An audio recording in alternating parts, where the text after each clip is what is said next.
Salam jemaat yang dikasih Tuhan, apa kabar? Saya percaya bahwa kita semua masih di dalam pemeliharaan Tuhan, karena Allah kita Allah yang Emmanuel, yang tidak pernah meninggalkan kehidupan kita sebagai umat pilihannya. Hari ini kita sebelum berdoa, ada pokok-pokok doa yang kita akan naikkan di hadapan Tuhan, baik itu bagi bangsa-bangsa, bagi Indonesia, bagi kota maupun bagi keluarga dan bagi gereja kita. Kita akan awali dengan kita belajar firman Tuhan. Mari kita berdoa sebelum kita belajar firman Tuhan. Bapa, terima kasih Tuhan beri kesempatan buat kami pada saat ini menghadap hadirat-Mu. Sebelum kami berdoa, kami mau belajar firman Tuhan. Roh Kudus berikan pengertian akan firman Tuhan yang kami baca, renungkan bersama pada saat ini. Sebelum kami memasuki doa-doa kami. Dalam nama Tuhan Yesus kami menyerahkan jam pelayanan pemberitaan firman Tuhan pada saat ini. Yang siap dengar firman Tuhan sama-sama katakan amin. Kita akan belajar firman Tuhan, kita akan membaca kitab 2 Raja-Raja pasal 5, kita baca ayat 1 sampai ayat yang kelima, disambung ayat 13 sampai ayat 14. Silakan jemaat untuk membuka Alkitabnya. Kita buka 2 Raja-Raja pasal 5, kita baca ayat 1 sampai ayat yang kelima, disambung ayat 13 sampai ayat 14. Begini bunyi firman Tuhan dari 2 Raja-Raja 5 ayat 1 sampai 5, disambung 13-14. Naaman disembuhkan. Naaman panglima Raja Aram adalah seorang terpandang di hadapan tuannya dan sangat disayangi. Sebab oleh dia Tuhan telah memberikan kemenangan kepada orang Aram. Tetapi orang itu seorang pahlawan tentara, sakit kusta. Orang Aram pernah keluar bergerombol dan membawa tertawan seorang anak perempuan dari negeri Israel. Ia menjadi pelayan pada istri Naaman. Berkatalah gadis itu kepada nyonyanya, sekiranya tuanku menghadap nabi yang di Samaria itu, maka tentulah nabi itu akan menyembuhkan dia dari penyakitnya. Lalu pergilah Naaman memberitahukan kepada tuannya. Katanya, beginilah dikatakan oleh gadis yang dari negeri Israel itu. Maka jawab Raja Aram, baik, pergilah dan aku akan mengirim surat kepada Raja Israel. Lalu pergilah Naaman dan membawa sebagai persembahan 10 talenta perak dan 6.000 sikal emas dan 10 potong pakaian. Ayat 13. Tetapi pegawai-pegawainya datang mendekat serta berkata kepadanya, Bapak, seandainya nabi itu menyuruh perkara yang sukar kepadamu, bukankah Bapak akan melakukannya? Apalagi sekarang ia hanya berkata kepadamu, mandilah dan engkau akan jadi tahir. 14 yang terakhir. Maka turunlah ia memendamkan dirinya 7 kali dalam sungai Yordan, sesuai dengan perkataan abdi Allah itu. Lalu pulihlah tubuhnya kembali seperti tubuh seorang anak dan ia menjadi tahir. Hari ini kita akan belajar seorang yang bernama Naaman. Siapakah Naaman? Naaman yang kita baca adalah seorang panglima tentara Aram. Ya. Kita lihat Naaman orang kaya, Naaman orang terpandang, Naaman orang yang disegani, tetapi ada masalah di dalam kehidupannya. Dia bermasalah dengan sakit kusta. Kusta pada zaman dahulu itu penyakit yang menjijikkan, penyakit yang orang tidak mau dekat dengan orang yang mengalami sakit kusta. Tapi dalam cerita ini kita lihat bahwa akhirnya Naaman mengalami pemulihan, mengalami kesembuhan dari sakit penyakit yang dialami. Kita lihat di sini bahwa siapapun orangnya, entah dia orang kaya, orang miskin, orang terpandang, bisa saja mengalami persoalan di dalam kehidupannya. Jadi persoalan itu tidak memandang jenis kelamin seseorang, tidak memandang status sosial seseorang, status ekonomi seseorang. Siapa saja bisa mengalami persoalan di dalam kehidupannya, termasuk kita sebagai orang percaya. Tidak ada kita jaminan ada kekebalan terhadap persoalan. Persoalan bisa saja terjadi. Nah, tapi kita belajar kembali dari nas ini bagaimana Naaman akhirnya mengalami pemulihan yang datang dari Tuhan. Rahasianya apa? Kita lihat yang pertama, rahasianya di dalam ayat yang ke-13 dan ayat yang ketiga, ayat 3 dulu. Berkatalah gadis itu kepada nyonyanya, sekiranya tuanku menghadap nabi yang di Samaria itu, maka tentulah nabi itu akan menyembuhkan dia dari penyakitnya. Ayat 13, tetapi pegawai-pegawainya datang mendekat serta berkata kepadanya, Bapak, seandainya nabi itu menyuruh perkara yang sukar kepadamu, bukankah Bapak akan melakukannya? Apalagi sekarang ianya berkata kepadamu, mandilah dan engkau akan menjadi tahir. Ayat 14 bagian A. Maka turunlah ia membenamkan dirinya 7 kali dalam sungai Yordan sesuai dengan perkataan abdi Allah itu. Yang pertama, dia dipulihkan karena dia memiliki sikap sedia mendengar. Kenapa Tuhan memberikan kepada manusia 2 telinga, 2 mata, tapi 1 mulut? Ya tentu Tuhan punya kebijaksanaan sendiri, dan salah satunya adalah supaya ketika Tuhan memberikan 2 telinga, 1 mulut, supaya kita lebih banyak mendengar daripada lebih banyak bicara. Makanya dalam kitab Yakobus 1 ayat 19 sana dikatakan, hai saudara-saudara yang kukasihi, ingatlah ini, setiap orang hendaklah cepat untuk mendengar tetapi lambat untuk berkata-kata. Kenapa mendengar itu penting? Dengan mendengar kita bisa lebih banyak menganalisa persoalan, sehingga kita ambil keputusan tidak salah langkah. Dengan kita bersedia mendengar, kita akan menjadi orang yang semakin bijaksana dan mengurangi kemungkinan terjadi kesalahan kalau kita bersedia mendengar. Nah, sekarang kemana kita mengarahkan telinga kita di dalam mendengar, ini sesuatu yang sangat penting juga. Jadi mari kita yang pertama arahkan telinga kita, pendengaran kita kepada lingkungan yang paling dekat dengan kita. Siapa lingkungan yang paling dekat dengan kita? Ya tentunya bagi yang sudah berkeluarga adalah pasangannya. Bagi yang belum keluarga adalah tentunya ya orang tuanya atau dalam lingkungan keluarga itu.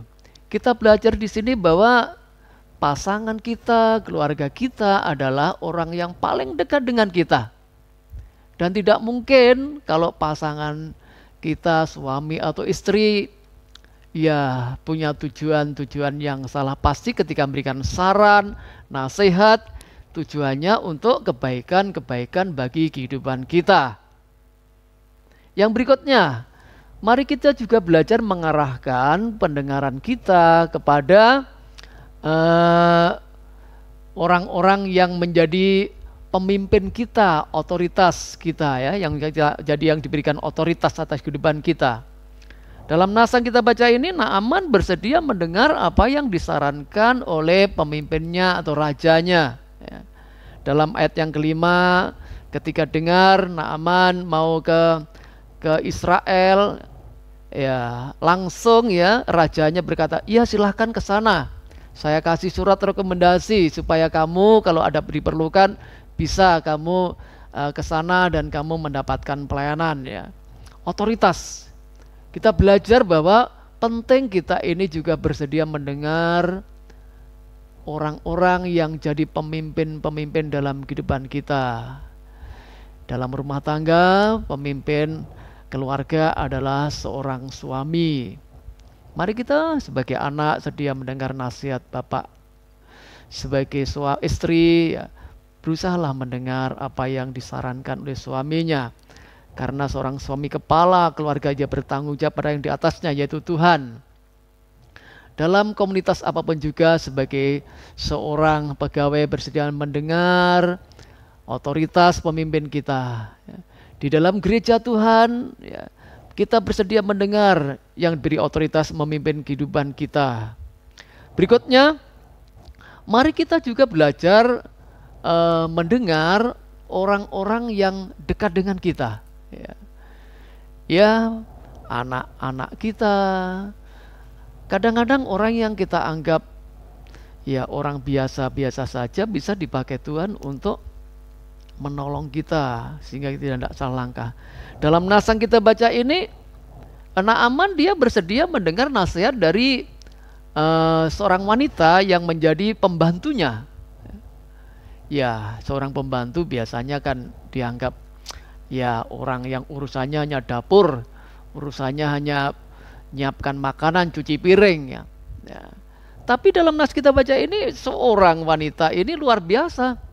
Ya, dia kasih saran, dia cerita kepada nyonyanya, kepada ibu Naaman, ada seorang nabi di Israel di dalam ayat yang ketiga. Ada seorang nabi di sana yang bisa menolong di Samaria. Dia ceritakan, dan benar akhirnya memang ada solusi yang Tuhan berikan lewat pembantu Naaman ini.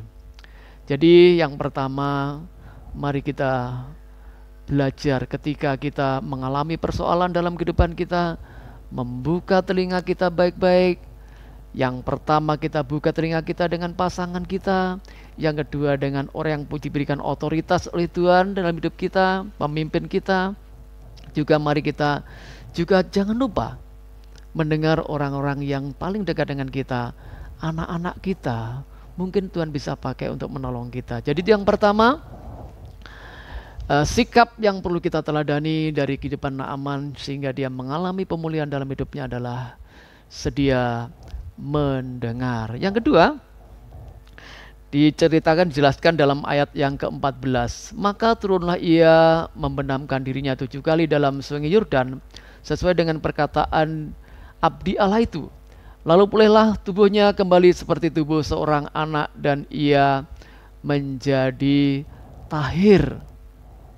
Yang berikutnya, Naaman mengalami pemulihan dari sakit penyakit yang dialami karena dia berusaha untuk menjadi pelaku firman, melakukan apa yang Tuhan perintahkan melalui Nabi Elisa. Memang perintah Tuhan yang disampaikan lewat Nabi Elisa kepada Naaman kayaknya memang sesuatu yang secara akal tidak bisa diterima akal. Ya, dalam cerita ayat sebelumnya dijelaskan ketika Naaman sampai kepada abdi Allah yaitu Nabi Elisa, ya, lalu Elisa tidak menemui Naaman, malah ngomong Elisa sama Naaman, silakan mandi, benamkan 7 kali di sungai Yordan. Sempat juga ini kalau kita baca dalam nas yang kita baca, kalau Bapak Ibu perhatikan di dalam ayat 12, sempat juga memang Naaman marah-marah, loh, saya ini panglima, masa suruh mandi di sungai Yordan seperti itu?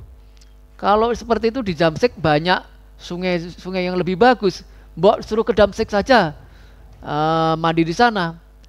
Tapi akhirnya Naaman ketika dia mulai gusar, mulai marah, disuruh mandi, memendamkan dirinya ke sungai Yordan. Ketika dia mulai marah, ya, para pembantunya ingatkan, sudahlah Pak, di dalam ayat yang ke-13, ya seandainya Bapak disuruh hal yang berat kan mau, apalagi Bapak pengen sembuh.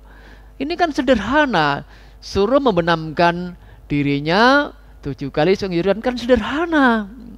Dan akhirnya memang dia dengan segala kerendahan hati, dia bersedia mendengar dan melakukan perintah Tuhan lewat Elisa. Dan dia membenamkan dirinya selama 7 kali ke sungai Yordan. Dan akhirnya kalau kita lihat cerita ini, dikatakan, lalu pulihlah tubuhnya kembali seperti tubuh seorang anak dan ia menjadi tahir. Jemaat, mari kita belajar dalam hidup ini, berusahalah kita mentaati firman Tuhan. Walaupun kadang-kadang firman Tuhan kayaknya ya tidak sesuai dengan akal kita. Firman Tuhan tidak sesuai dengan logika berpikir kita. Tapi mari kita belajar jadi orang-orang yang tunduk kepada firman Tuhan. Ya, ketika orang belajar tunduk pada firman, maka di sanalah Tuhan akan memberkati kehidupannya. Orang yang tunduk pada firman Tuhan sebetulnya adalah orang yang rendah hati di hadapan Tuhan. Jadi yang kedua, Naaman dipulihkan Tuhan dari sakit kustanya, jadi sembuh karena dia bersedia membuka diri terhadap firman Tuhan. Saya rindu jemaat Tuhan dalam situasi yang sulit ini kita terus tidak melupakan Tuhan. Kita lakukan firman Tuhan, apa yang menjadi bagian Tuhan kita lakukan, dan apa yang menjadi bagian kita lakukan dalam hidup ini ya. Ketika kita belajar melakukan apa yang di bagian kita, Tuhan juga akan memberikan apa yang menjadi bagiannya dalam kehidupan kita. Taati firman Tuhan, sekalipun itu sulit dalam kehidupan kita. Jadi kita belajar ada dua prinsip penting ya dari sikap hidup Naaman yang kita perlu lakukan sehingga mengalami pemulihan dalam hidupnya. Yang pertama, terbukalah untuk mendengar dari orang-orang yang punya kecintaan pada Tuhan. Yang kedua, mari kita belajar, taatilah firman Tuhan, lakukan firman Tuhan dalam kehidupan kita. Kiranya Tuhan memberkati kita. Amin.